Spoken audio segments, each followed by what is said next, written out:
190. Petik 2. Bones tulang-tulang tubuh tampak hancur dan kulitnya kaku, seperti kulit binatang yang mati. Aku mendengarkan kata-kata dinding keempat saat aku perlahan bangun. Suara menjengkelkan dinding keempat sekarang disambut. Saya hidup. Kim Dokja memikirkan ini. Saya mendengar dinding keempat sehingga rencana itu tampaknya berhasil. Sebenarnya, saya tidak bisa mengatakan itu sukses. Itu alami. Nasib yang mereka berikan kepada saya adalah kematian, inkarnasi Kim Dokja. Wajar jika rasi bintang, Kim Dokja tidak akan mati. Jika saya akan menghilang begitu mudah, saya tidak akan membangun cerita saya dan menjadi rasi bintang. Masalahnya adalah bahwa saya kehilangan tubuh saya dan bertahan sebagai rasi bintang. Di mana saya? Daerah sekitarnya dipenuhi dengan bangunan dan jalan yang hancur. Itu adalah adegan yang akrab. Ini. Tidak lama setelah saya berbicara, saya menyadari situasi di mana saya berada. Saya memandang ke udara. Langit malam selalu dipenuhi dengan cahaya rasi bintang yang tak terhitung jumlahnya. Sekarang tidak ada apa-apa di sana. Saya terkejut dengan kata-kata yang dalam yang saya ucapkan kepada diri sendiri. Saya menyaksikan langit malam dan tertawa kosong. Haha. Biasanya, banyak pesan tidak langsung dari rasi bintang seharusnya muncul. Sebagai contoh, Sage Agung Equal of Heaven yang menyukainya ketika saya berbicara pada diri sendiri atau Abyssal Black Flame Dragon. Ada juga hakim api yang seperti setan yang menyukai saya karena beberapa alasan. Itu normal bagi seseorang untuk menjawab tetapi tidak ada yang menjawab monolog saya. Tidak ada hakim umum botak yang memoles kepalanya, Maitreya bermata satu yang akan membuang penutup matanya jika dia bosan atau nyonya tidur brokat yang tak tahu malu. Pesan-pesan dari rasi bintang menghilang dan hanya kesepian yang mengerikan yang tertinggal. Kim Dokja berpikir, aku benar-benar sendirian. Kamu saat ini dikeluarkan dari skenario. Perlahan aku melihat sekeliling. Meskipun dikeluarkan dari skenario, makhluk hidup akan pergi ke daerah di luar skenario terdekat.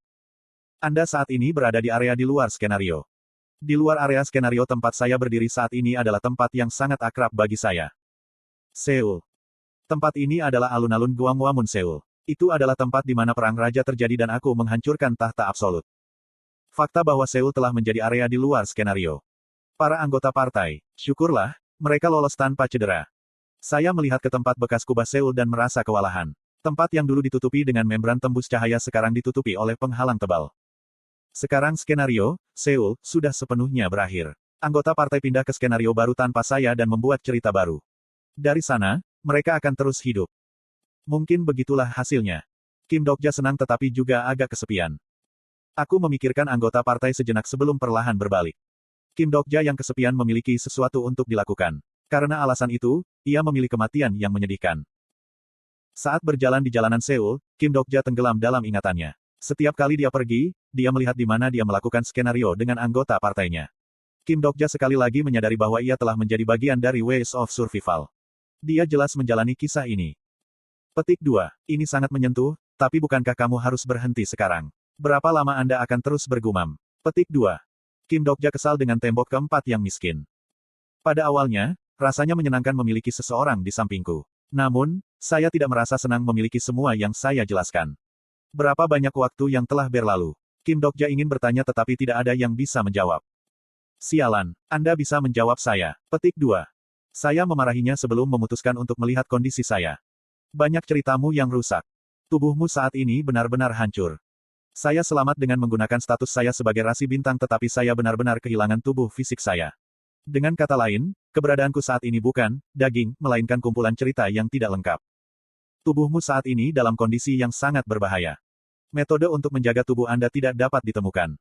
Itu adalah keadaan yang tidak nyaman di mana saya bisa benar-benar runtuh jika ada yang menyentuh saya. Ini tidak hidup. Saya memutuskan untuk mencoba semua yang saya bisa.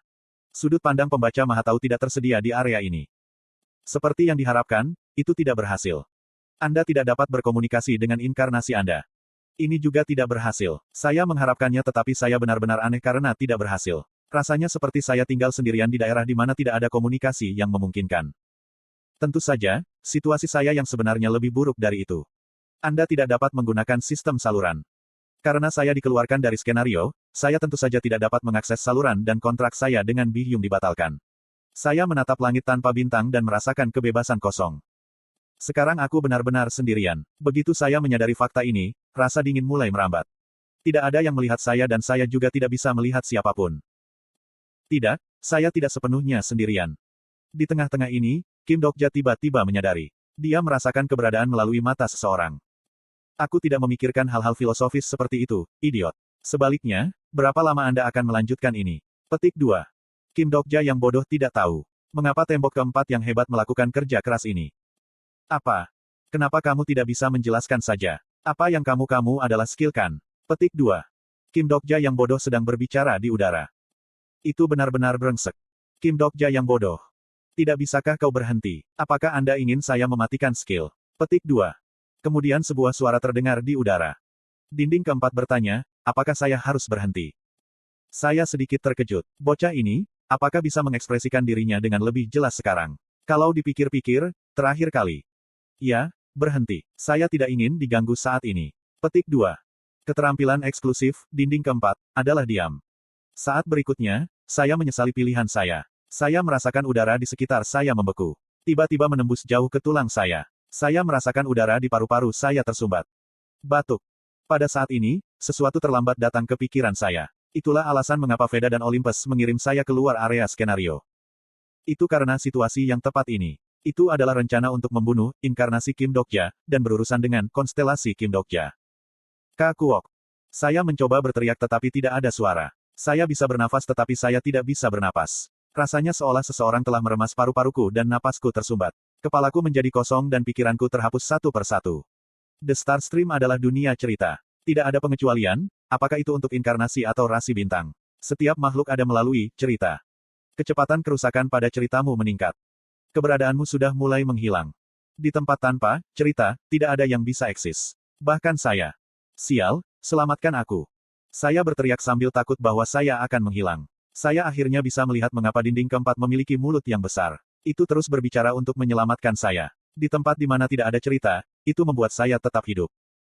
Itu terus memberi saya cerita. Keahlian eksklusif, dinding keempat, diaktifkan. Dinding keempat berkata, J. Rek. Petik 2. Saya berhasil mulai bernapas lagi. Celana. Saya tahu bahwa diusir dari skenario itu mengerikan, tetapi saya tidak berharap akan sebanyak ini. Memang, bahkan Chok Jung Yong tidak bisa bertahan di luar skenario tanpa bantuan Nebula. Sial, aku berpikir terlalu dangkal tentang situasinya. Saya pikir saya bisa pindah ke area target pertama entah bagaimana jika saya menyerah beberapa cerita. Sulit bagiku untuk hidup jika bukan karena dinding keempat. Kim Dokja berpikir, aku seharusnya tidak mematikan dinding keempat lagi. Saya tidak bisa menyangkal kata-kata itu dalam suasana hati yang menyedihkan. Petik 2. Ngomong-ngomong, berapa lama kamu bisa mempertahankannya? Tembok keempat mengatakan, tidak ada LG. Petik 2. Percikan intens muncul saat dinding keempat berbicara. Memang, akan aneh bahwa dinding keempat dapat mengatasi sendirian dengan sesuatu yang membutuhkan kemungkinan Nebula. Saya tidak punya banyak waktu. Jika saya tidak bisa menyelesaikan tugas saya tepat waktu, saya akan mati di sini. Pada saat ini, suara terdengar dari suatu tempat. Itu mengingatkan pada penyedot debu. Kim Dokja tahu apa ini? Ya, saya tahu. Skenarionya lebih bersih. Petik 2. Munculnya pembersih berarti, pembersihan utama dari area skenario telah dimulai.